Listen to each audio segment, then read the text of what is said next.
Fala pessoal, tudo bom? Botecast especial de Natal. Olha quem tá aqui do meu lado, André, tudo bom? Tudo mais ou menos. Mais ou menos. Porque é Botecast de Natal, né? Mas a gente gravou isso aqui depois de um negócio terrível que aconteceu nesses últimos dias aí, ontem inclusive, né? Do meu time ser eliminado da final da Libertadores e seu time ganhar, né? E a gente já... Então tá mais ou menos aqui. Mas vai ser bom, vai ser bom.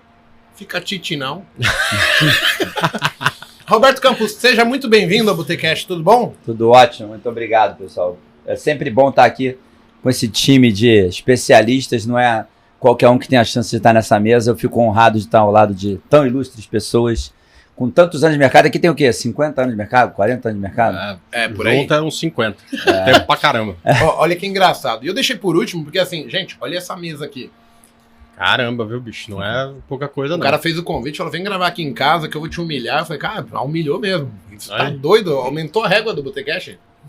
Pois é. Quinzão, como vai? Obrigado pela recepção. Fala, Ligão, fala André, fala Roberto. Galera, que prazer inenarrável estar gravando aqui com esses feras. E num dia, como o Andrezão falou, mais que especial, né? Porque são dois palmeirenses e um flamenguista aqui, né? Então imagina como o André vai ficar. Isaac é palmeirense, né, Isaac? Vocês estão Não empatados nisso, que eu também sou Pra flamenguista. trabalhar comigo tem que ser... o apareceu Dudu mais um também é. flamenguista. Eu sou Aqui, ó. carioca, flamenguista. Que isso, 2x2? É, 2x2. Não, foi 2x1, foi 2x1. 2x1, eu vi que foi 2x1. Gente, a gente tá gravando aqui e a ideia é sempre trazer uma mensagem legal, né? E, pô, quem mais eu convidaria se não fosse vocês? Eu tenho uma amizade muito grande com o André, com o Kim, já de longa data, e o Campos acompanha a gente há 1.252 anos. Mais ou menos isso. É um cara muito participativo desde do nosso início. E, pô, a gente falar um pouco sobre o que a gente viu, né? Quais os erros que a gente cometeu, o que a gente pode melhorar, né? Porque assim, a gente vem aí 6, 7 meses de bolsa apenas caindo, um ano de correção, um ano difícil para quem investe longo prazo, médio prazo. E também deixa difícil para quem faz day trade, né? Então assim, a gente aprender com os dias, com os tempos ruins, né? Épocas ruins, vai tornar a gente mais forte para quando tudo melhorar, a gente saber tirar proveito, né? Com certeza. Aliás, eu falava muito isso naqueles anos lá, até 2016, que eram anos terríveis para o que eu faço, que é mais o swing trade. Você não tinha uma tendência que durava mais do que 1, 2 semanas. Então o mercado subia uma semana, caía uma semana, caía mais uma semana, subia uma semana. E a gente aprendeu a viver naquele momento com uma rentabilidade mequetrefe ruim, porque era o que tinha naquele momento, mas a gente se preparou para o momento que a Bolsa... criamos regras, né, e melhoramos a estratégia para que no momento que ficasse bom, que tivesse tendência, e a gente teve, né, 5, 6 anos de tendência, a gente pudesse aproveitar isso. Pudesse aproveitar disso, né? E aproveitamos, né? A gente teve aí o mercado em tendência durante bastante tempo, e esse ano foi um ano de reversão. Uma reversão complexa, que não foi uma reversão como, por exemplo, foi em 2008 que a gente conseguiu pegar, como foi uma reversão em 2010, 2011 que a gente conseguiu pegar, uma reversão que tinha tudo cara de correção e acabou vindo a reversão. E um ano que a gente também aprendeu bastante, né? Porque o comportamento do mercado foi diferente nessa queda que o mercado fez. E é claro, a sua estratégia, que ela já está bem formatada, bem azeitada, ela precisa passar por um processo de revisão ali para você mudar, né? Por que eu não consegui surfar também aqui? Porque, porra, eu não perdi, né? Então eu consegui sair de tudo lá em cima, mas por que eu não aproveitei melhor essa queda? E aí você vai melhorando essa estratégia, né? Para que daqui a pouco, quando acontecer um movimento como esse, mais uma vez você consiga se aproveitar melhor, né? Então um ano muito mais, depois de, 6 anos muito bons, um ano muito mais de aprendizado do que de resultado. Eu quero aproveitar esse teu gancho para perguntar, fazer um comentário e perguntar. Eu acompanho você há muitos anos, como o Igor já comentou, eu acompanho você desde, 2010. E eu sei que você tem uma planilha de acompanhamento. Todos os trades que vocês fazem lá no Swing Trade, que você tem do Estúdio Domingo, vocês têm uma planilha e acompanha todos esses trades. E uma coisa que muitas vezes quando eu falo de imposto de renda, que eu vou lá falar, você tem que calcular o imposto do gasto, mas como é que eu vou saber o preço que eu paguei se você não tem uma planilha de controle? eu vou ter que pedir o extrato. E tem gente que não controla nada. Então, posto isso, eu pergunto, você sempre controlou a sua operação? Você com o Scalper, por exemplo, você faz várias operações no dia, você controla as operações, você tem uma planilha de controle, como é que vocês fazem isso? Roberto, assim, não tem como não ter, porque senão você não sabe o quão eficiente é o que você faz, né? Por exemplo, a gente vai pegar e vai dar uma volta rápida no autódromo de Interlagos, por exemplo. Então você pega lá um carro qualquer e aí você, no final da volta você rodou a 1,32. Essa volta sua é boa ou não? Você vai comparar com o quê? Você tem que comparar com alguma coisa. Você tem que comparar, por exemplo, com a volta que outros pilotos que têm o mesmo carro estão dando, né? E aí, por exemplo, se o cara estiver fazendo 1,30, a tua volta não foi boa. Se o outro cara estiver fazendo 1,34, a sua volta foi melhor do que tantos outros. E até é claro, comparar equipamentos também, no caso do operador, as estratégias, ou as ferramentas que ele está usando. E outra coisa, né? Você tem que medir a sua volta também, ela é importante, mesmo que você não saiba dos outros, para você ver se com o passar do tempo você está melhorando, né? Então pode ser que você tenha feito 1,32, aí depois você fez 1,31,5 e depois 1,31, mas pode ser também que você fez 1,32, depois 1,33, então você está piorando. Então como é que você vai saber se ao final de 100 operações você melhorou ou você piorou? Só tem uma forma de você pegar todos esses resultados, enfiar numa planilha e comparar. Comparar com o que você tem num fundo de investimento, comparar com o que aconteceu com o Ibovespa, né? Comparar com movimentos anteriores parecidos com o movimento que aconteceu agora, se você melhorou o teu desempenho ou piorou, né? Por exemplo, eu sei que o mercado, do dia que ele fez topo histórico até o dia que a gente está gravando, ele caiu 21%, né? No fundo, o objetivo de longo prazo é bater o Ibovespa, né? Esse é o objetivo para quem é operações. Para quem é operações, né? Qual que foi o meu resultado? Bom, eu perdi 1%, 1,5%. Então, o meu resultado eu consigo medir, foi 20% acima do Ibovespa. Se eu conseguir, caso o Ibovespa suba 30 nos próximos meses, ganhar os mesmos 30, o Ibovespa vai voltar para o topo histórico e eu vou ficar 20%, 18% acima do meu topo histórico. Então, eu só consigo medir isso e saber que, porra, você poderia ter ido melhor, lógico, a gente sempre quer ir melhor. Mas eu só consigo entender que, porra, eu fui muito bem porque a gente faz as contas e chega a essas conclusões. Né? Então, é essencial, não tem como você... Depois de um tempo, né, claro que quem faz operações mais curtas, o Igor pode falar melhor, o Aliakin também, talvez fica mais automatizado, mas depois de um tempo, o cara que está começando, ele tem que ter o controle. Tem que ter o controle. Ó, que engraçado, né? O André falou operações mais curtas, mas assim, é que muda um pouco, né? Por exemplo, o cara que faz day trade em vários papéis, ele tem que planilhar tudo, valores, etc., por uma questão até de obrigação em termos de impostos. Né? Se o cara opera um único ativo, fica mais fácil ele ter esse controle, né? E aí, de repente, o controle de ganhar ou perder é apenas saldo financeiro no final do dia. Isso. Tem gente que fala assim, eu sei que eu ganhei porque o meu saldo aumentou. Mas aí, se você está posicionado... Mas o controle não serve só para isso. Fica difícil você saber. Como é que eu vou saber como corrigir alguma coisa?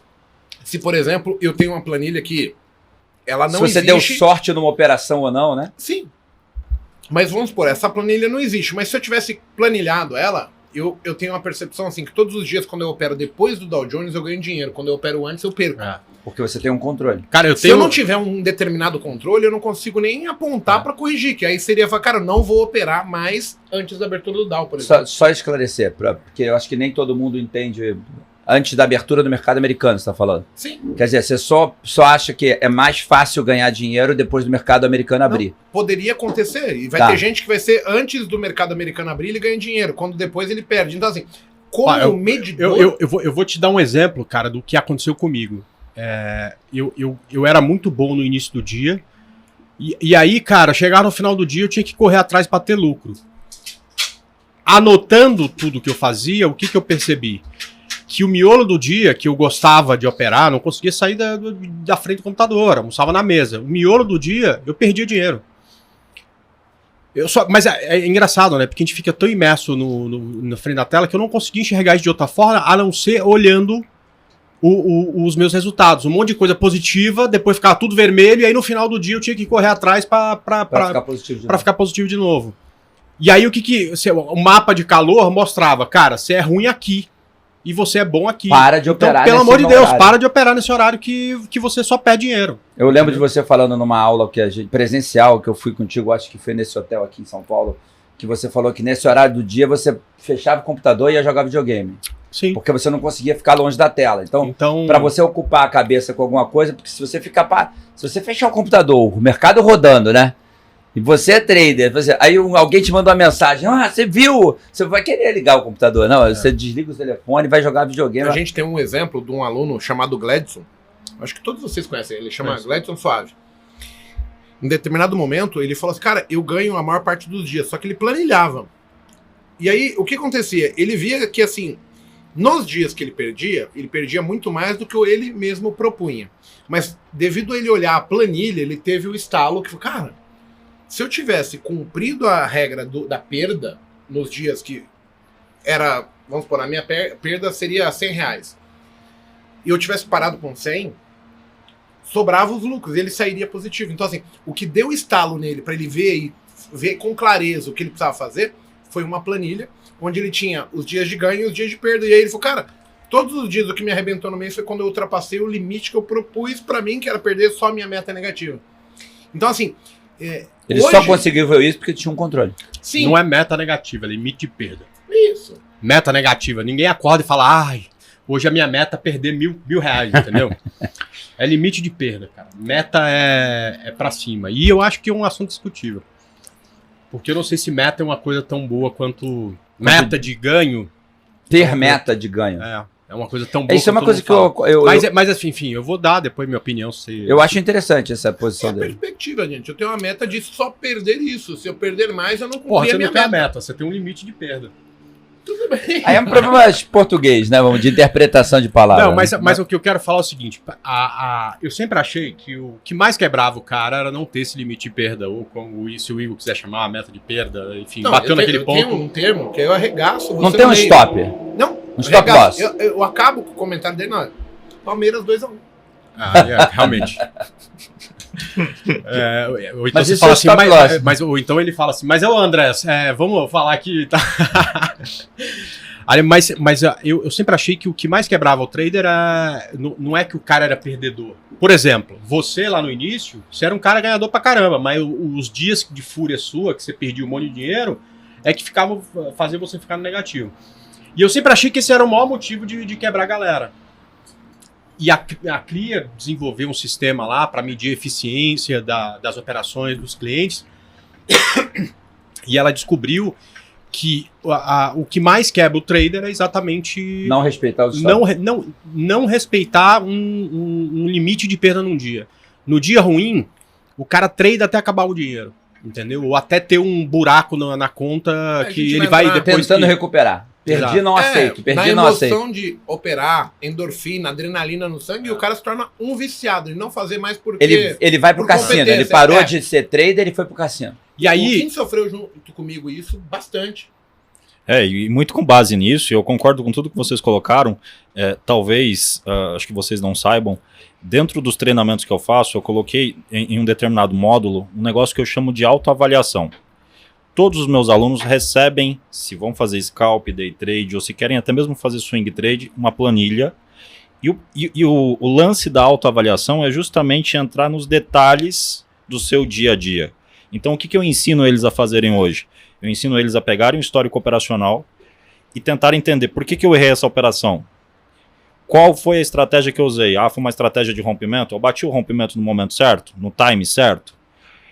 Então, visa ele conseguir encontrar os erros dele dentro das estratégias que ele está utilizando e, claro, tentar potencializar os acertos também. Então, mitiga risco e potencializa os acertos. E, via de regra, com isso, o que o trader consegue perceber, né? Ele consegue falar, cara, esse tipo de operação, nesse determinado horário, cara, não funciona para mim, não me dá dinheiro. Então, ele vai evitar. Ele vai evitar, né, de estar fazendo aquele mesmo estilo de operação. Só que para o iniciante, eu tenho certeza que todos vocês vão concordar, é mais difícil ele perceber isso sem ele ter esse controle. Então hoje eu sou muito crítico, cara, tem que planilhar e tem que fazer autoavaliação. E olha que louco, quando o cara começa a ganhar, dentro desse processo de autoavaliação, eu criei um modelo onde ele também vai criar um plano de aumento de meta. Tem um campo na minha planilha... Só aumenta se ele chegar a atingir um determinado ponto, é isso? Tem um campo na minha planilha que, a partir do momento que o cara começa a ganhar, ele tá consistente, ganha 1 mês, 2 meses, 3 meses, 4 meses, e agora ele fala, cara, eu não quero mais fazer R$100 por dia de meta de lucro, eu quero aumentar a minha meta. Ele vai lá naquele campo e cria, tanto ele escolhe percentualmente como financeiro, uma estratégia. Eu quero fazer um aumento de 10% a cada semana. A planilha vai e mostra para ele com quanto ele tem que operar, quantos contratos e tudo mais. E ela também colore as estratégias que deram errado, que ele fugiu do gerenciamento de risco dele. Então, quando ele escolhe o modelo de gerenciamento de risco dele, e se ele toma um stop além do gerenciamento de risco, a planilha vai lá e te fala, ó, tá vendo essa operação aqui? Você extrapolou o seu gerenciamento de risco. Então, se esse cara segue realmente o processo e faz essa autoavaliação que hoje eu ensino, cara, eu tenho certeza que o limite de perda, cara, vai ser muito difícil ele não respeitar. Porque se ele fizer todo esse processo e ainda assim ele não respeitar o limite de perda dele, aí, cara, fica realmente muito difícil de você disciplinar um cara como esse, entendeu? Mas são dois os desafios. Primeiro, é enxergar que você precisa ter uma regra, aceitar, um limite, né? Entender. Aceitar que, tipo assim, tem dia que eu não vou jogar nada, velho. Então, eu vou ser substituído. Isso no meio do pregão, você vai pedir substituição, sai fora, não pode mais voltar. Isso é uma coisa que o André faz, que eu acho extremamente difícil, tá? Eu já acompanho o André na sala que a gente está pagando, lá na mentoria. Quando eu comecei com o André, eu entrei na primeira mentoria do André, eu fiz a mentoria com ele. E aí você tá lá na mentoria com o André, vendo o André operar, e o André fala assim, hoje eu não vou fazer nada. E a gente fica lá de 9h30, 10 horas, a hora que começa, até meio-dia, que é a hora que ele para a sala, e não operou nada. E ele fala assim, eu não vou operar para perder dinheiro. Não vou botar vocês para perder dinheiro. Aí eu opero tendência. Não tem tendência, não tem operação para fazer. Agora, o primeiro desafio é você entender que você precisa de uma regra como essa. E é uma regra, cara, que nessa queda de bolsa, apesar de ser uma queda pequena, né? Porque é engraçado que... Por que a dor tá muito grande, né? Você vê a galera falando muito, eu tô comprado em Magalu, tô comprado em não sei o que caiu 40%, 50%, 60%, né? Mas, cara, é uma queda normal de mercado. Né? O mercado, até o momento em que a gente está gravando, caiu cerca de 20, 21, 22%. Né? Se a gente pegar, olha só, pega o gráfico e abre lá em 2002, né? Que foi quando eu cheguei no mercado, eu geralmente estudo a partir do momento que eu cheguei no mercado. E vai lá em todos os anos até 2021. Né? Então a gente está falando de um histórico de quase 20 anos. Né? O ano não acabou ainda, enfim. Se você for observar, você tem 3 anos que o mercado não corrigiu 20% do topo. Foi 2003, foi um ano fantástico, o mercado não voltou nada. Foi 2017 e foi 2009. E se a gente reparar, então, são sempre os anos da primeira retomada, né? Vendo uma crise forte, o ano da retomada é um ano muito bom. É exato, 2002. É o primeiro ano, a primeira pancada é onde o mercado se morta. 2009, forte. Que foi o ano depois da crise, e 2017, que foi o ano após a retomada. Depois da crise. De março para cá, em 2020, de 2002, né, das .com. Quando que foi o impeachment mesmo? O impeachment foi 2016. 2009. Então, todos os anos de recuperação. Exato, 2009 vem depois do subprime. Mas olha só onde eu quero chegar. No histórico de 20 anos, só 3 anos não teve uma correção tão forte. Ou seja, é de se esperar que todo ano. Ou seja, então, tipo assim, caiu o mercado, eu preciso agora achar que o Brasil vai acabar. Cara, todo ano vai corrigir. Assim, praticamente todos os anos corrige, com 3 exceções nos últimos 20, né? Então, não é pra ter toda essa dor. Mas eu sei que tem um monte de gente que tem, porque nunca teve tanta gente nova no mercado que nunca assistiu o mercado cair. O cara achava que esse negócio de renda variável só variava para cima, e aí ele descobriu que não, varia para baixo também. A renda variável varia para cima e para baixo, enfim.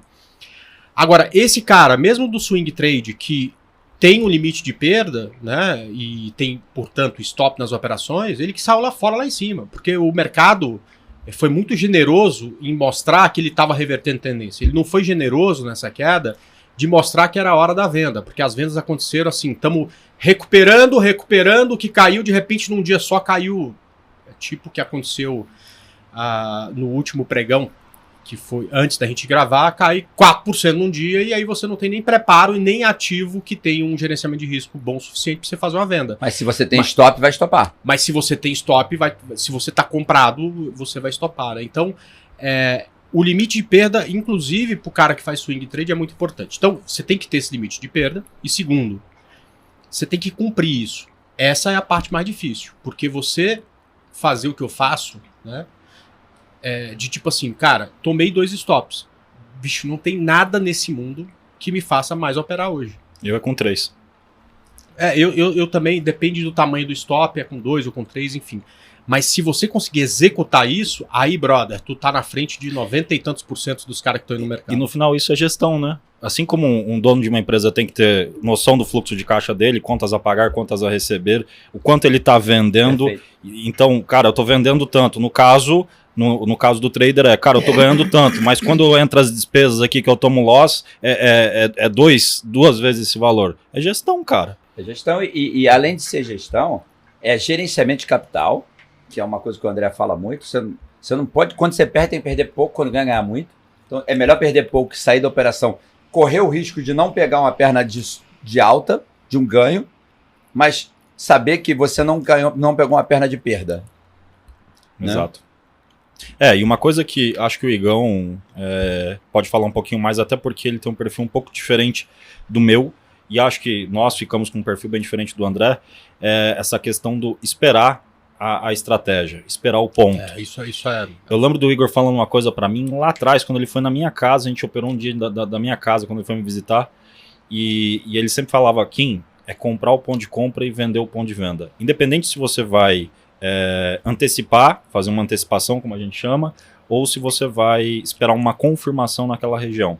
E hoje, depois de tantos anos, é o que eu mais bato na tecla com os meus alunos. Cara, se não tem estratégia na tela, sério, é melhor assistir Lagoa Azul na sessão da tarde, ou qualquer programa repentino da manhã ali, Ana Maria Braga, Fátima Bernardes no encontro, do que ficar lá clicando onde não tem trade. Você tá sabendo a grade de programação total. Sim, hein, porque tem um monte de dia que não tem operação, né? Eu hoje só escuto podcast. Eu não vejo mais Você televisão. ouve e escuta o Botecast? Botecast não, porque tem um cara lá, o apresentador é meio mala, mas Eu queria levantar uma lebre com relação a isso. O exército americano... posso falar, o cara muda pra Espanha, fica chique, né? Não é levantar uma polêmica, né? Não, é uma lebre. Né? Uma coisa interessante. Eu sou paraquedista, eu tenho 1.300 saltos de paraquedas. Então, caraca, velho. E eu gosto de sair de avião, me jogar do avião, é muito legal. E a gente faz, quando você vai fazer isso com o militar faz um negócio chamado briefing e debriefing. Então você vai para o aeroporto militar, entra 200 pessoas, tem um Hércules de transporte, vai entrar a galera lá dentro, vamos fazer um recorde. Tem que sair 200 pessoas, todo mundo em queda livre, dar a mão todo mundo, fazer uma figura específica. E é organizado, normalmente tem um militar no meio, porque os aviões grandes no Brasil são normalmente aviões militares que se envolvem no projeto, porque tem paraquedista no militar. Eles acabam chamando alguém se envolve com o recorde. O Brasil meio que patrocina e permite que uma aeronave militar voe. A gente fez isso muitas vezes na minha história. Eu salto desde 91, são 30 anos saltando de paraquedas. Então, a gente participa do exército. Aí, chega no troço, marca 7 horas da manhã é briefing. Então, militar, assim, se você chega às 7h05, você não passa no portão, acabou.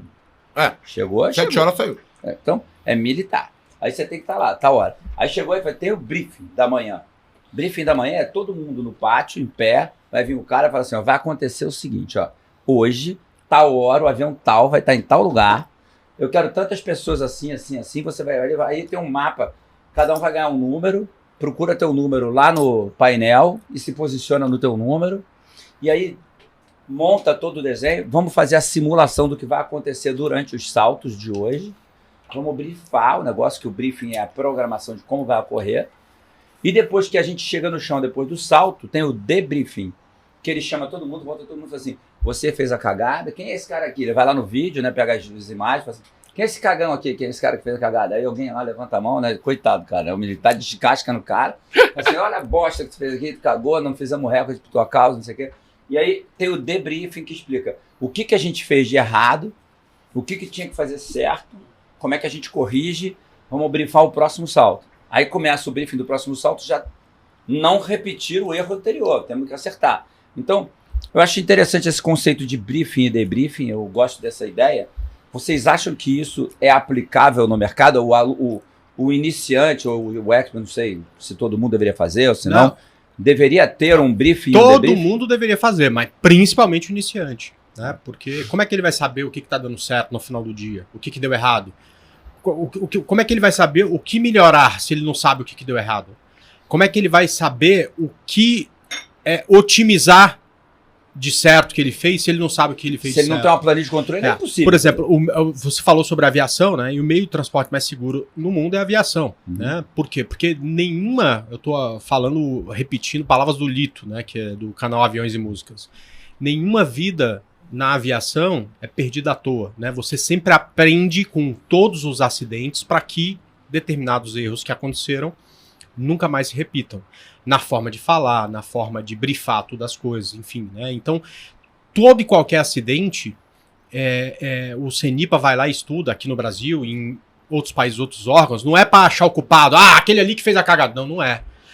Qual é que foi a cagada, independente de quem fez, para que a gente possa agir ali e isso nunca mais se repetir. E isso faz o quê? Por que nenhuma vida é perdida em vão? Porque outras vidas serão salvas por conta de um erro que alguém ou alguma coisa... de algum erro que aconteceu. Independente de se é do piloto, do copiloto, do cara que tá na torre, enfim. E eu acho que o trade precisa ser assim, né? Porque você tradear é um negócio que fica muito no limite. Assim, o cara quando entra no mercado, ele fica escutando essa galera do Instagram falando que acerta tudo, ganha dinheiro todo dia e tudo mais. Que compra um croissant com trade. Não sei, mas ele acha que tradear é prever futuro, alguma coisa desse tipo. Mas na verdade, cara, é um cara que tá ali, ó, no fio da navalha, acertando 55%, 60% das suas operações. Não mais do que isso, também não menos, porque senão você tem que ter um gerenciamento de risco melhor e tudo mais e tal. É claro que depende da estratégia, isso pode até acontecer de você ter um acerto menor, mas geralmente é aquilo, né? Então você está muito próximo ali do limite, e o que vai te fazer ter sucesso no longo prazo é essa repetição de processos que não tem um desvio padrão muito grande. Você só ganha um pouco, ganha um pouco, ganha um pouco, ganha um pouco, ganha um pouco, quando você vê você ganhou um tanto bom.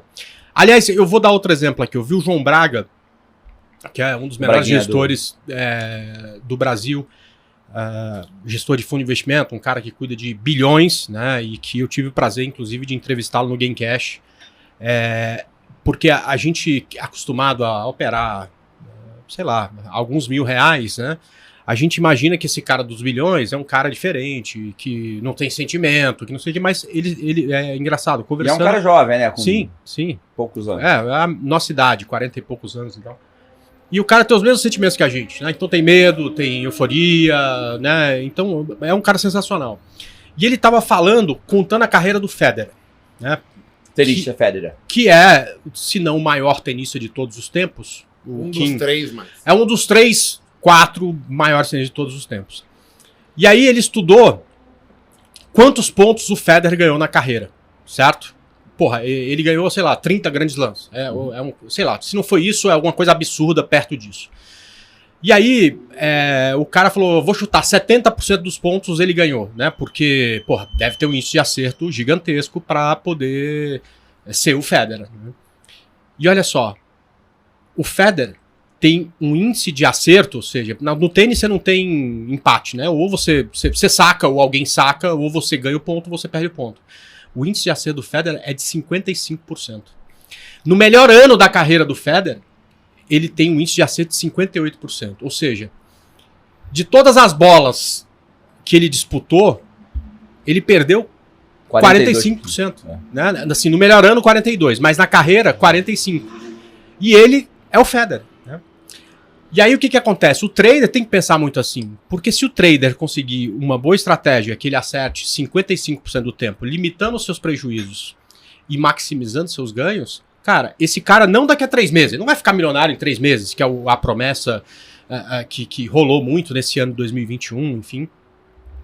Mas no longo prazo, é isso, cara. Você não precisa descobrir qual que é a ação que vai bombar ano que vem.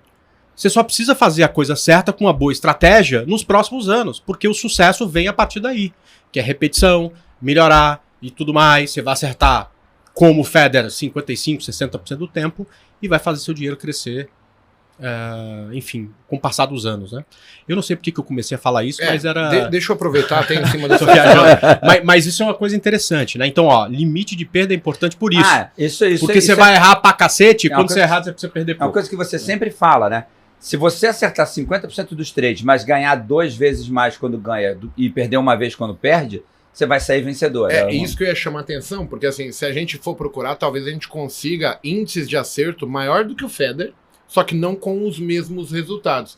Porque assim, o cara pode ganhar todos os pontos até o 40, 45 lá que vai, mas o ponto decisivo para fechar o site... Ele perde? O 7 ele perde. Ele perde. É igual ao Flamengo. Não perdeu o jogo na Libertadores. Chegou na final e entregou o jogo. Perdeu o que precisava perder, cara. É emocional, não, isso Então, não é assim, emocional? a gente tá falando de... Pra mim é emocional. Fiquei Tem um sem dormir componente direito. emocional, não O tem? que separa o cara pra ser um AIS é ele também entender o que ele tá fazendo um pouco e falar, cara, no dia bom, quantas e quantas vezes, André, a gente já olhava pro mercado e falava assim, eu olhava pro André e ele falava, caralho, vai subir muito hoje, lembra? Não vai fechar. Não. Aí, por isso que eu não gosto de meta. Aí eu queria discutir isso com vocês. Porque, por exemplo, o último pregão, o mercado abriu, velho, 4% de queda. O último pregão antes da gente gravar esse Game Cash. Aí eu falei, bom, vai na média. Porque vai na média. Sempre vai na média. E a média tá Aí o você índice tá- subiu 1.000 pontos. Aí ele amanheceu com 4.000 de queda. 1.000 pontos. Eu falei, vai na média. Vai ser igual. Aí de repente, cara, começou a bater cabeça num determinado ponto lá e eu falei assim, não vai na média. Aí, Parou. de repente fez um queda pra baixo. Aí eu pensei, vai fechar na mínima. Coisa que a gente falava, vai fechar na mínima. Nesse dia, eu não acho que tem que ter meta. Então, Você só que eu acho que o cara que tá começando, ele não Aí tem esse precisa ter. discernimento. Tá. Ele não consegue ver isso. Ele não tem a amplitude, porque assim, isso só veio com a gente com a experiência. Até porque a gente teria que levantar quantas vezes no mês, se o cara continuasse operando, ele iria se dar bem. Ou seja, se o mercado ia realmente fechar na máxima, subir pra caralho ou cair pra caralho. Porque eu penso o seguinte, uma coisa é, cara, eu tenho uma meta de 100 reais, bati 100 reais, vou continuar porque hoje tá bonito pra caramba. Aí faço 300 hoje. É óbvio que é lindo, mas amanhã ele entende que vai repetir. Ele faz o 100 e aí ele devolve. Vem um fator emocional aí no meio, que para um iniciante, eu acho ruim. que é impactante. Pode Aí ser. talvez venham mais 2, 3 dias de mercado travado. Só que a expectativa dele é de novo tentar fazer 3 vezes os 100 reais, fazer Hoje eu 300. falo pros E meus recuperar alunos... a perda, né? E talvez até hoje eu pensar em falo para recuperar. os meus alunos assim, ó, isso é uma regra. 80% dos dias o mercado vai fazer consolidação. Então, às vezes você tá com R$1.000 lá ganhando e ele vai voltar tudo tirar no zero. Eu tenho E certeza que você vai falar é o que eu... 20% dos dias ele vai fazer esse movimento que a gente... Ele vai te dar 3.000 se você não sair, por exemplo. Exato. Só que o que acontece? Hoje eu consigo até criar um filtro para falar, hoje eu pago para ver. Mas eu tô filtrando também a minha análise sobre o que é 80% e o que é 20%. Quais são as E características desses dois possivelmente dias. você já veio de 2, 3 dias de gain, então você fala, hoje se eu estiver ganhando 1.000 e eu devolver os 1.000, pra mim tá bom, porque eu já fiz 3.000 na semana. Acho que só começa a valer quando o cara ganha tempo de mercado. E aí, por exemplo, a meta pro iniciante, no meu modo de ver, tem a ver com dar para esse cara tempo. Não dinheiro, porque assim, o iniciante ele não devia nem pensar em dinheiro. De pesar em tempo. Em tempo, porque o tempo vai fazer ele maturar, amadurecer, fazer a porra toda, entendeu? E esse é o grande lance da coisa. Se você não tiver tempo, você não vai ver mercado bom, mercado ruim, consolidação. Como eu lido com isso? Onde que eu me dou melhor, onde que eu me dou pior? E isso não sai da gente. Então, assim, hoje, quando eu olho o mercado e se for alta, eu falo, cara, eu vou parar, porque eu tenho dificuldade com o mercado subindo. Agora, se eu ver que os 60 minutos, o mensal, o semanal tá perdendo mínima, Tem muito pra andar. tem muito mais alvo, eu falo, cara, na venda, eu falo, hoje é dia que eu arranco a pele desse filho da puta. Porque eu me adaptei com a venda, eu gosto da venda, é onde eu me sinto mais confortável. Mas eu consigo ver que a cada 10 dias você vai estar ganhando 1.000 pontos, 500 pontos, e você não vai mais, ele vai voltar tudo, te tirar no zero ou te transformar em prejuízo. Depois de 20 anos, que nem agora vou completar, sei lá, 18 anos de mercado, cara, e eu tenho vários filtros para diversas ocasiões de mercado. Então, assim, já teve época que, quando abria com gap, a gente operava contra instantaneamente. Hoje tá difícil de fazer isso. Teve época que 9 e 5 da manhã a gente tinha meta. Hoje, quando abre com gap, eu falo, sabe o quê? Vamos esperar o Dow abrir, que senão vai ser foda. Um jogo de rouba-monte do caralho vai me fuder. Só que eu só tenho esse discernimento depois de 18 anos de mercado. Tá. Talvez eu consegui com 12. E nessa linha, só aproveitando, eu concordo com o André se o cara ele pensar da seguinte forma, cara, o dia é muito bom, eu vou arregaçar, mas a hora que eu bater a minha meta, vamos supor que ela seja de 100 reais, ele pegar uma parte dela para continuar e tentar arregaçar. Isso. Ele Faz não uma precisa parcela. necessariamente zerar ou virar para o negativo, entendeu? Uhum. Então, de repente, cara, tô ganhando R$100, eu deveria parar, mas eu acho que hoje vai andar pra caramba, eu posso fazer 300. Pega 50 dos 100, Faz uma separa parcela de esses 50% e recomeça o seu dia com esses 50. Perdeu, cara, você vai sair ganhando R$50, meia meta. Deu certo, aí você vai pra quanto der. E se perder, não tentar recuperar, né? Não. Aí tem que parar, tem que saber parar. E dentro dessa premissa, eu acho interessante lembrar, o André tem um método de operação que eu gosto muito, que eu faço e que funciona muito bem para mim, porque ajuda o meu emocional e eu gosto de trabalhar assim, que é subir o stop pro ponto de entrada, falar assim, daqui se perder agora, meu amigo, no zero eu não saio mais. Proteger a Já operação. fiz uma parcial, puxei o stop. Veja só, que coisa engraçada, tá? Quando o André lança isso, ele tá falando com 20 anos de experiência de mercado. Sim. Só que assim, eu me ponho lá quando eu comecei, que assim, eu promovi eu ficar mais tempo na roda dos ratos por não ter regra. Então assim, é complexo, porque assim, o cara que chega, ele quer ganhar dinheiro e, puxa, tem uma frase que eu acho que, ó, eu aprendi muita coisa com o Bo Williams, mas eu acho que se eu filtrasse tudo hoje, o que eu faço, tudo eu absorvi, mutei, menos uma única frase que ele falou pra mim, que o mercado ele é anti-intuitivo. O que é o anti-intuitivo? Quando eu olho pra tudo que tá à esquerda, tá pronto. Eu olho, eu teria feito tudo da maneira que o meu cérebro gostaria que tivesse acontecido comigo.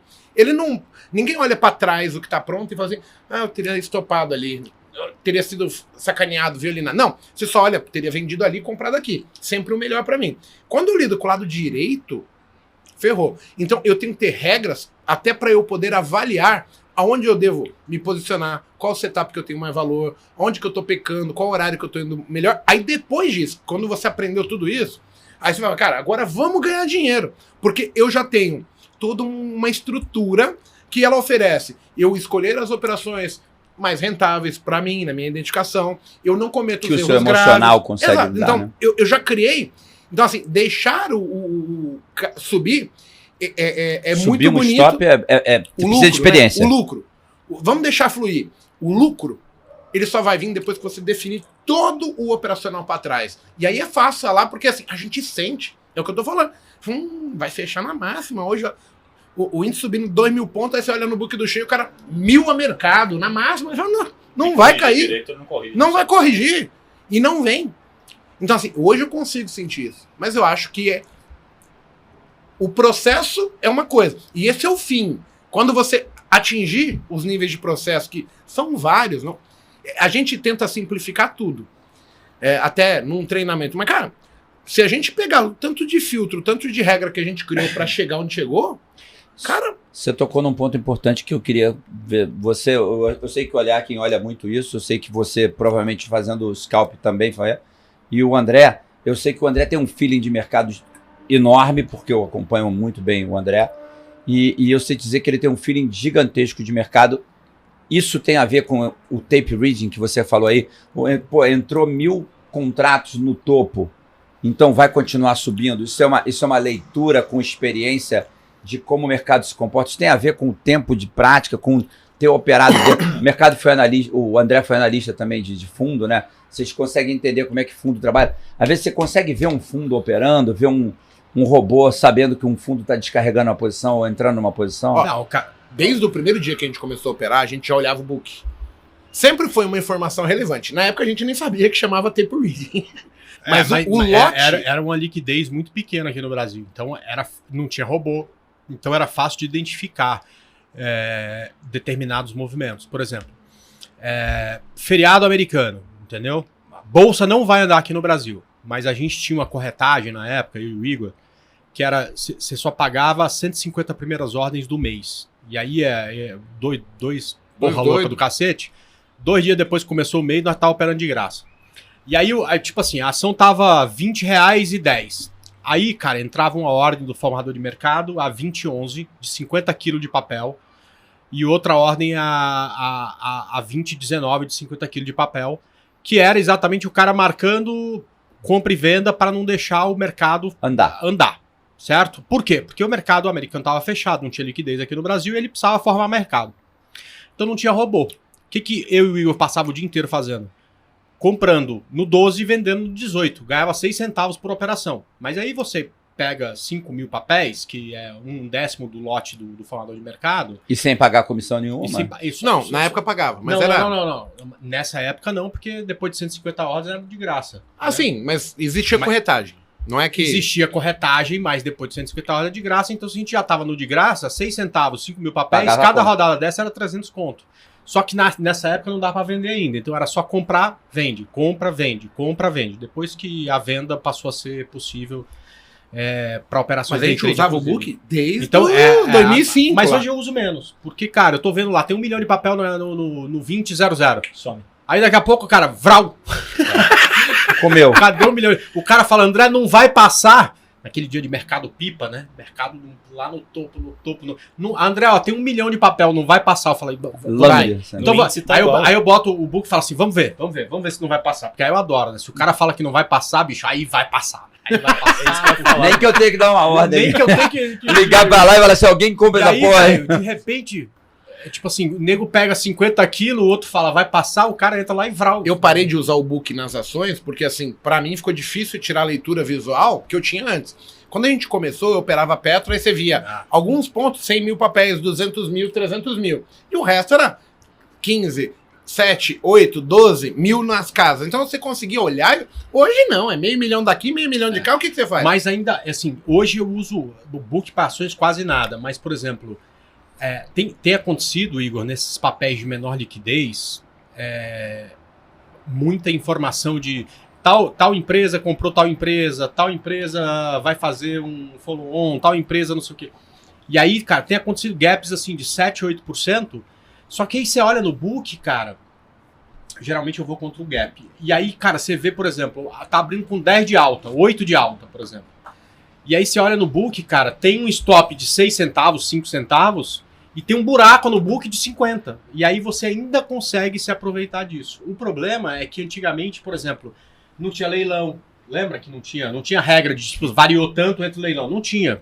Começou a cair, velho. Caía até o sangue jorrar. Até os 10% lá é limite. Exato. Mas agora não. Agora Hoje tem já variação. Então você tem que variou pensar em mais 1%. coisas e tal. Mas você ainda consegue usar um pouco disso. Sim, Mas no o dólar que eu cheio acho é dá o pra seguinte. ver, no índice cheio dá pra ver. Eu no mini índice e mini dólar não consigo ver nada. Não dá. Tem 5 mil contratos no mini índice, cara, daqui a pouco vral. Lambeu. Entendeu? Você lembra quando a Vale divulgou um lucro recorde de 400 e poucos milhões? Trilhões, bilhões.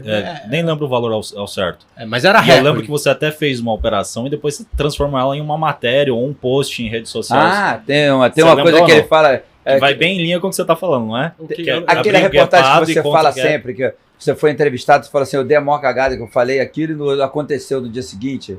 Não, e a Vale abriu com gap de, sei lá, 5%, ou sei lá quanto, e fechou no negativo derretendo naquele E dia. até hoje cedeu a falam venda. E cedeu a venda.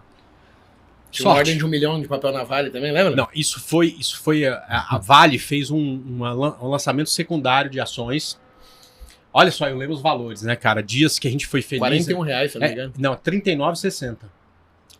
Eu tenho certeza. O que aconteceu? Olha só, ela fez uma... Puta, cara, gente, velho, isso foi em 2008, talvez. Aí o seguinte, cara, ela fez uma oferta secundária R$39,60. Então, quem comprou ações no secundário, comprou a R$39,60. E ela começou a negociar acima disso. E, portanto, todo mundo estava tendo lucro. E ela pegou um formador de mercado para não deixar o preço cair abaixo de R$39,60. Então, o que aconteceu? Tava um dia negativo no mercado, isso tipo, segunda-feira. Entrou Credit Suisse, por exemplo, talvez. Era 39,60. Meteu- Ela caiu pra 38 Meteu instantaneamente. 1 milhão de papéis a R$39,60. Eu falei, Igor, que porra, vamos comprar 39,61 e estopar no 59 e tá tudo certo. Aí, cara, 39,61 bateu, a gente comprou, repicou 10, 20 centavos, a gente saiu lindo, maravilhoso. Fizemos isso umas 3 vezes no dia. Aí fechou o dia. No outro dia, começou a cair de novo. Aí o cara vai lá e 39,60, 1 milhão de papéis. Eu falei, Igor, vamos comprar no 61. Na verdade, era mais ele falando pra mim do que eu pra ele. Né? Mas deixa eu contar a história do meu jeito aqui. Vamos comprar no 61 e vamos ganhar 10 centavos. Aí, cara, começou a comer 1 milhão de papéis. Aí o cara foi lá e botou mais 1 milhão de papéis. Eu falei, Igor, mais 1 milhão, cara, vamos comprar mais. Vamos comprar mais. Aí começamos a ficar E corajoso. aí, aumentando cara, o lote. tá acabando 1 milhão de papéis, o cara mais 1 milhão de papéis, né? Aí tá acabando 1 milhão de papéis. Eu falei, Igor, Uma hora vai acabar, né? vai romper esse troço, velho. vai pretear de Mamangava. Vai pretear de Mamangava. E aí, cara, eu falei, galera, eu vou fazer o seguinte, eu vou zerar a minha compra e a próxima vez que estiver acabando esse 1 milhão, eu vou vender. Você lembra disso? Tem um cara que hoje tá na internet até hoje e tal, o cara vendeu quase 100 mil papéis de Vale ali naquela situação. E eu me lembro, foi no dia da votação daquele pacote de ajuda lá nos Estados Unidos que salvou o mercado. Só que foram 2 votações, a primeira não passou. E quando não passou a primeira, a Vale saiu de 39,60 para 38, tipo assim, 10 segundos, 15 segundos. E a gente pegou essa variação, né? E aí olhando bastante o book de ofertas. Hoje a gente faz isso mesmo. Mas sabe, André, você falando do book, hoje, olhando o índice, cara, eu gosto mais dos pontos que ele tá rompendo com um book cheio, que a galera fala, nossa, quem tem muito lote não vai passar, do que os pontos que estão vazios. Onde tá vazio, geralmente tem robô.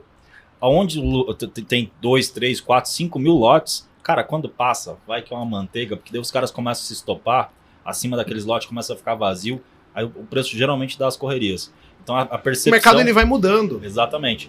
E aí falando desse lance de mudança, como o mercado mudou, né? Em termos de liquidez, né, dos últimos anos, se a gente pegar de quando a gente começou para agora, quando eu comecei, o Ibovespa fazer 3 bi, 4 bi no dia. Menos? Talvez até menos que isso. Era 1,5 bi. Então, se você pegar a liquidez hoje do índice futuro, por exemplo, cara, e comparar com aquela época, Não, sinistro. E a quantidade de IPOs que a gente teve nos últimos tempos, falando mais para sua linha, né? Cara, é terrível, porque o nego me pergunta, André, dá uma olhada em tal papel. Eu falava, isso deve ser mico.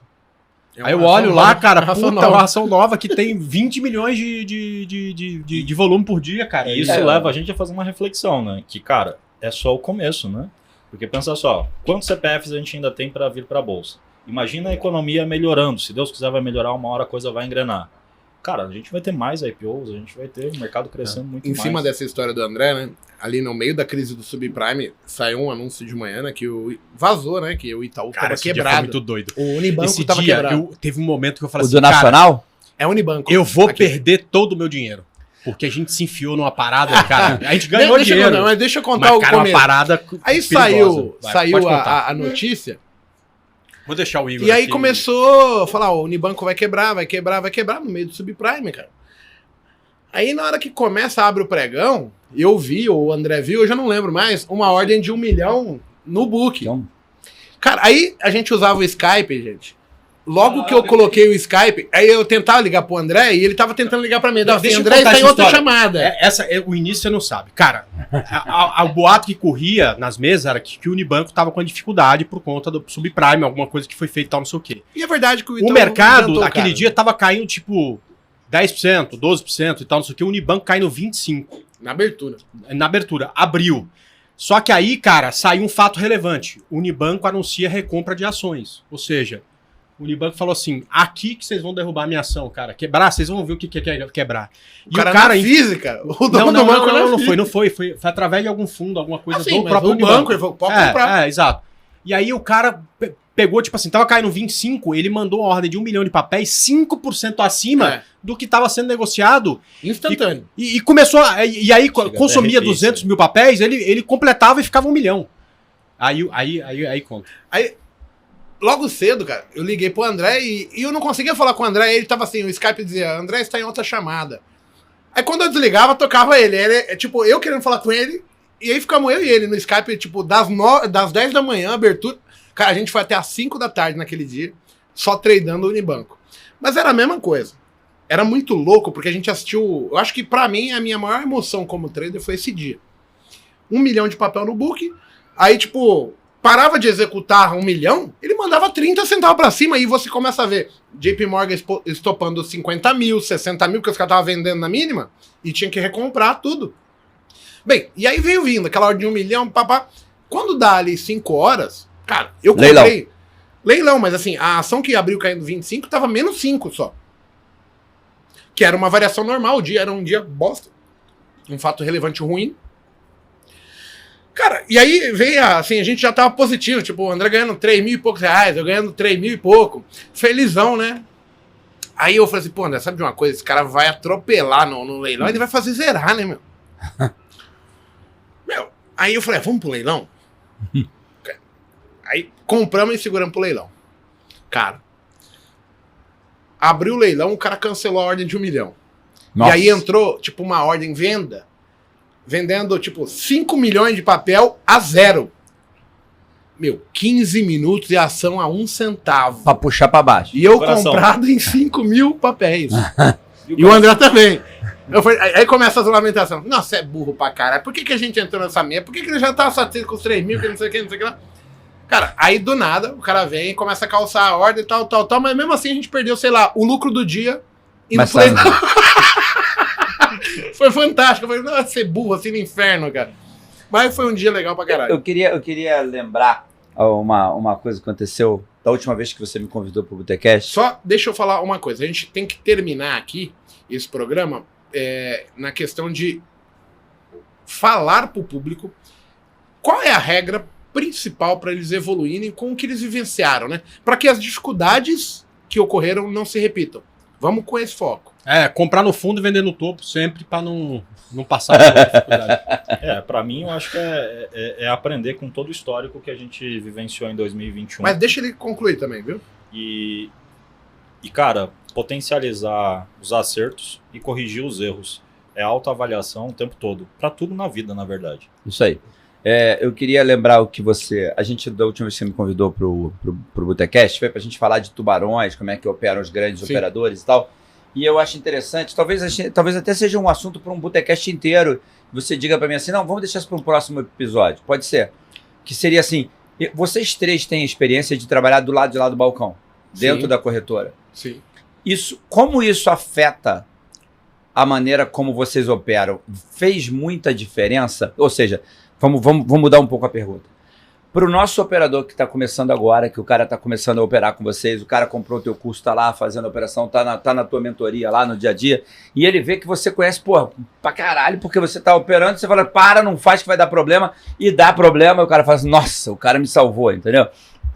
Você tem isso de vivência de 10, 15, 20 anos de mercado, mas também tem isso de vivência de saber que do outro lado do balcão tem um robô que opera para um fundo, que trabalha na VWAP, que o iniciante não tem noção. O que é VWAP, né? Ele acha que é só uma linha que tem lá no gráfico, né? Ele não entende que a VWAP é onde os grandes fundos operam no dia, e faz muita diferença para ele. O que você vê do lado de lá do balcão que a gente possa falar para os nossos ouvintes, que fala assim, cara, cuidado com isso, presta atenção naquilo, que possa melhorar a operação dele? Eu vou começar a te responder, mas assim... Eu vou responder o que eu vi de verdade, tá? Pra mim, não foi estar do outro lado do balcão que mudou minha vida. O que mudou minha vida foi ter conhecido esse cara aqui. O André. A gente tem um fato, quando a gente chega na Rico, que no primeiro dia que eu fui lá com ele para assim comigo na porta e ele fala, tá vendo aquele cara ali, ó? Não dura mais um mês aqui. Agora aprende a observar as pessoas, porque todo mundo tá em cima disso. E aí, um mês depois, o cara rodou. O André, eu achava que com essa lição, eu aprendi que as outras pessoas, elas têm muito mais informação para te dar do que realmente... Às vezes elas querem, apenas olhando elas, acompanhando elas, você vai saber quem é quem. Isso ficou marcado para mim e eu tento fazer isso. E uma outra lição que André Moraes também me deu foi o seguinte, em algum momento no Trade ao Vivo, eu era um cara que eu gostava de atualizar site, responder e-mail, dar o suporte pro cliente, e o André falava assim para mim, Igor, para de fazer isso, vai lá dar sua aula, você é bom na aula. E eu, não, André, eu estou trabalhando pra caralho, eu vou dormir tarde, eu acordo cedo. Aí passa uma vez, ele foi premiado por estar na corretora e essa premiação não veio pra mim. Aí vem de novo, Igor, vai lá, para de fazer isso, ó, aqui, não sei o quê, pipipi, ó. Eu falei, não, André, mas eu tô respondendo e-mail, eu tô atendendo o cliente, eu tô mandando os e-mails de cobrança. Aí ele é premiado de novo. Depois de umas 2 ou 3 premiações dele, e ele... tentando me abrir os olhos, um amigo, e ele vendo que a minha resposta era sempre a mesma, eu tô trabalhando. Ele foi meio que estúpido comigo, mas eu acho que foi a maior estupidez que eu ouvi na minha vida, porque Mudou. A maior e melhor. Porque ele falou assim, ô seu retardado, essa porra que você tá fazendo, qualquer estagiário faz. Só que o estagiário vai ganhar R$1.000 pro resto da vida. E você é melhor. Bem, eu mudo. E com 1 mês e meio, 2, eu recebo participação da corretora. Mas assim, eu precisei de alguém para me acordar. Alguém que via algo de um ponto de vista diferente da minha realidade. Foi ali que eu aprendi que você ter amigos, pessoas boas para estar do seu lado é super importante. Pessoas que têm mais know-how, mais experiência, vivência em outras coisas, elas podem te mostrar um caminho que você, sozinho, a sua limitação individual, ela não tem abrangência para você visualizar daquela maneira.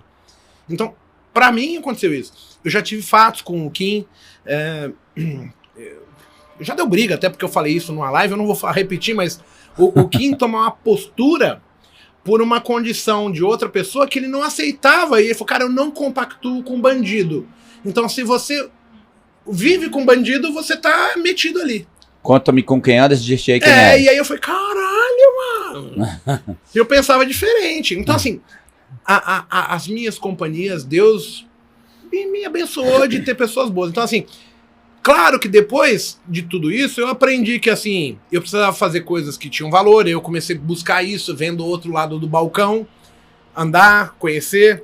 E aí vem Raoni, vem um monte de gente que vai te mostrando isso. E também me faz aprender com o melhor das outras pessoas. Hoje eu sou um cara que eu acredito assim, ó, todo mundo é maluco. Todo mundo vai ter uma loucura. Só que o meu parâmetro não é pelo seu ponto fraco. Eu te avalio pelo teu ponto forte. Eu quero saber se aquilo ali que você tem de melhor pode me fazer crescer. E o ruim, cara, apesar que você pode ser X, Y, Z, eu diferente, mas eu não quero aprender o ruim. Eu sei o que eu tô buscando e eu quero buscar o melhor do André, o melhor do Roberto, o melhor do Aliac. E o ruim, não, claro, se for um ruim que não compactua pra andar comigo, não tem jeito. Mas eu não avalio as pessoas pelo ruim, sim pelo que ela pode me dar.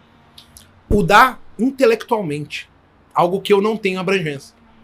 Agora, te respondendo de forma objetiva, quando a gente acha que do outro lado do balcão tem o cara, né? O cara que sabe para onde o mercado vai, o cara que tem informação privilegiada e tal.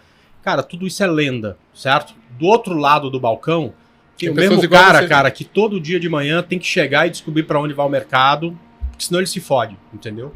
É igual você. Mas você é o operador, né? É o operador, é o gestor, é o analista, é todo mundo que tá do outro lado do balcão. Tá. Né? Tá dentro da corretora e tal. Então ele é exatamente igual a você. André é o Fred, não é? Lembra? Sim, o dono da corretora, ele operava igual a gente. Exato. O que esse cara tem a mais do que eu é a experiência, né? A maioria deles. A experiência de operar bilhões, eu não tenho essa experiência. Milhões eu já tive fazendo isso com fundo, mas era bilhões, não era bilhões.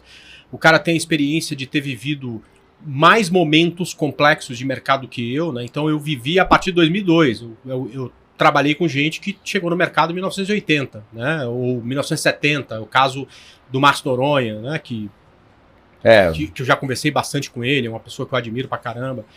Então, um dinossauro. O que a gente tem que ser sempre, né? Você que tem essa possibilidade de conversar com pessoas que estão do outro lado do balcão, é ter a humildade de saber que, cara, esse cara tem alguma coisa para me ensinar e eu preciso estar aqui para ouvir.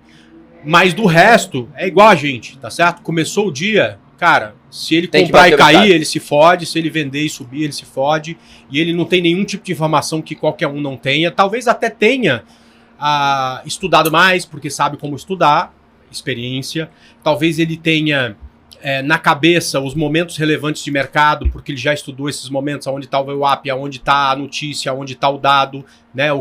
Que horas que o presidente vai falar, que o cara é mais relevante ou menos. Que é mais, por que ele sabe disso? Porque ele tem experiência. Então ele só tem mais experiência, mas ele tem o mesmo desafio que você, que é vencer o mercado. Não, e as grandes operadoras, as grandes corretoras, tem sempre alguém que consegue ter a informação um pouco antes do operador normal. Não, né? Não tem. Não tem, não? Não tem. Cara, ele tem a Bloomberg. É isso que eu digo. A Bloomberg custa $2 mil. O que você precisa ter para ter a Bloomberg? É dinheiro. $2 mil por mês para... É dinheiro, vai chegar a informação um pouco antes. Só que é o seguinte, antes você tinha a informação na Bloomberg E 15 minutos depois chegava a informação gratuita no Invest. Agora chega em 1 minuto. Agora é questão de segundos, entendeu? Então não tem mais esse delay. O mercado é muito mais democrático Fora hoje. da notícia, você tem que saber interpretar. Exato. Não é qualquer um. Isso é uma coisa que o usuário comum, que é Deixa eu só dar um exemplo. Notícia pra mim é tipo Ronaldinho Gaúcho, entendeu? Faz que vai chutar pra um lado e chuta pro outro. Tá ligado o que ele fazia? Ele olhava pra cá e chutava pra lá, que você ficava falando, cara, como é que dólar direto, ele vai pro lado primeiro, então, fode o cara de lá e volta. O dólar vai muito isso. Sai a notícia, o dólar sobe 30 pontos. Aí você fala, vai cair. Não é assim? É. Por quê? Porque é mais ou menos o Ronaldinho. Então, é esse tipo de traquejo, o que você tem. Prática de mercado. Não, porque você tem... Não, cara, você só tem mais experiência. Você já viu aquilo acontecer 100 vezes. E você tá vendo a primeira vez. A gente não vai ter tempo de resposta pra agir na notícia. Não dá pra você querer comparar, competir com um banco, por exemplo, um cara que investiu milhões em sistemas, servidores e tal. Então, assim, eu não vejo a notícia como um fato impossibilitador ou que vai te dar alguma vantagem. Cara, você tem que ser um cara inteligente. Eu, por exemplo, na hora da notícia, eu fico fora do mercado, que a chicotada vai estralar pra todo que lado. Bem, gente, o que a gente falou aqui nesse Botecast? A gente tá... Tirando as abobrinhas? Um monte de groselha. Mas, assim, a gente sabe que muitos nos acompanham e muitas pessoas entendem ser relevantes as informações que a gente passa. Cara, a gente tentou passar pra todo mundo aqui que a maior vantagem que você terá no mercado é se você aprender com os seus próprios erros. Porque o cara que aprende, ele supera. E se você eliminar os erros, uma hora os acertos eles vão se prevalecer, né? Eles vão ficar à frente dos erros, né? A gente erra também, mas a gente entende hoje que quando erra... Tem que ser rápido, corrigir rápido. A gente erra, verifica, corrige e evita esse erro, tenta evitar ao máximo. E os acertos eles vão ser aparecendo. E para isso você tem que identificá-los. O iniciante ele tem que escrever. Tem que ter controle. Ele tem que ver para ele ter a noção do que ele precisa, onde que está o foco. O que vocês passam de mensagem para a gente encerrar esse programa aqui? Bom, eu vou manter a linha de seguir essa questão aí de fazer uma autoavaliação, não deixar de observar o mercado como sempre um mercado oportuno. Muita gente acaba se afastando do mercado porque foi um período de correção, foi um período ruim, foi um período difícil, e eu não vejo dessa forma mais. Eu acho que esses são os períodos onde abrem muitas oportunidades. A oportunidade de aprendizado e a oportunidade de investimento, para quem faz operações mais especulativas, conseguir ali extrair o seu financeiro, as suas operações. Então, é focar nisso, focar em fazer diferente e aprender muito com o ano. Muito bom, Kim. E você, Roberto? Eu acho que a coisa mais importante para o iniciante, sem dúvida alguma, é fazer briefing e debriefing. Que é começar o dia... Não é acordar 5 para as 9 antes do mercado abrir e falar, vou pro computador e já estou operando. É acordar às 7, tomar um café com calma, relaxado, descansado, ter dormido cedo, para estar descansado, com a cabeça boa. Abrir o dia, ler o jornal online, ver o que está acontecendo no mundo, o que veio. Porque você vai operar notícia. Não é operar notícia. É saber que tem certas notícias que, quer você queira, quer não, vão influenciar o mercado. Se todos os mercados do mundo estão caindo e você foi lá na internet e conseguiu ver lá no investing.com ou num site que você tem de graça, porque não precisa pagar para isso, né? Você vai lá num site gratuito qualquer e olha lá, todos os mercados do mundo estão caindo. Por que a gente vai subir assim logo de cara, né? Então, peraí, poxa, e por que todos os mercados do mundo estão caindo? Vou procurar aqui o que houve. Entender o que está acontecendo, estudar. Não achar que ganhar dinheiro no mercado é pegar o telefone, fazer uma operação e comprar o croissant, porque assim é cassino. Não é. Não tem como ser assim. Não tem como ser assim. Precisa ter um controle, que é o briefing matinal. No final do dia, você fecha o dia, e eu não aconselho ninguém a fazer o debriefing no mesmo dia. Eu aconselho a fazer o debriefing antes do briefing de manhã. Por quê? Porque você recebe a nota de corretagem, termina de lançar a tua planilha com os custos das operações e aproveita para olhar as operações que você fez no dia anterior, agora de cabeça fria, porque no mesmo dia você vai estar puto se você perdeu dinheiro, então não adianta nada que você não vai admitir o erro no mesmo dia. Aí no dia seguinte, de cabeça fria, lançou os custos das operações, fala assim, putz, eu tinha que ter estopado aqui, movi esse stop pelo tamanho da perda que eu tive.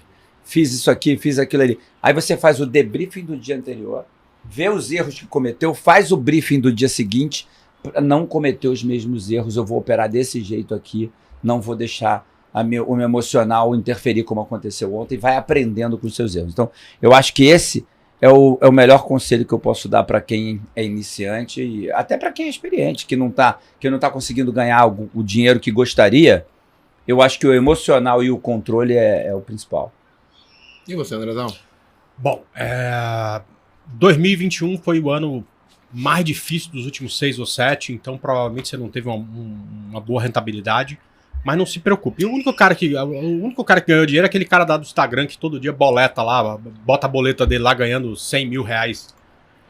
Mas é irreal, né? Ele faz aquela boleta no PowerPoint, né? Então, tirando esse cara que sempre ganha, o resto do mercado teve um ano muito difícil. Inclusive os maiores fundos, os caras mais fodas de mercado, os caras que mais ganham dinheiro há 30, 40 anos, tiveram anos ruins, né? Assim, eu não tenho nenhum fundo na minha carteira que esteja no positivo esse ano. Então, é um ano de muita reflexão, é um ano de muito aprendizado, é um ano que você precisa ser humilde para entender que aquilo que você fazia que deu muito certo, esse ano não deu, tem que ter um motivo e melhora a tua estratégia. E, cara, mar bravo é que forma bom marinheiro, né? Eu sei que isso todo mundo fala de praxe do mercado, mas é exatamente isso. Então, aproveita esse momento para melhorar a sua estratégia e se preparar melhor para os próximos anos que virão, que tenho certeza, podem até ser tão difíceis quanto esses, mas com certeza, depois da gente sofrer tanto esse ano, depois de tanto aprendizado, eu tenho certeza que a gente aprende tanto, né, com esse momento ruim, que serão anos melhores, tá? E tomara, né, um ano aí de muita volatilidade, nem importa se vai subir ou se vai cair, mas que se mexa bastante o mercado para que a gente possa aproveitar essa volatilidade e transformar isso em mais capital para a gente depois... Na hora que tiver calmo, né? A gente surfar. Com dinheiro no bolso, a gente pensa o que vai fazer, né? Legal. Galera, um Feliz Natal para todo mundo. Acho que muito obrigado pela presença. Desprendeu o tempo para assistir a gente. Feliz Natal para todo mundo. André, Feliz Natal. Roberto. Feliz Natal para todos. Feliz Natal. Aproveitem para curtir a família e reviver realmente a essência dessa data. Valeu, gente. Até a próxima. O Kim falou bonito pra caramba, hein, bicho? Puta que pariu. Feliz Natal, Feliz Natal. Valeu, gente.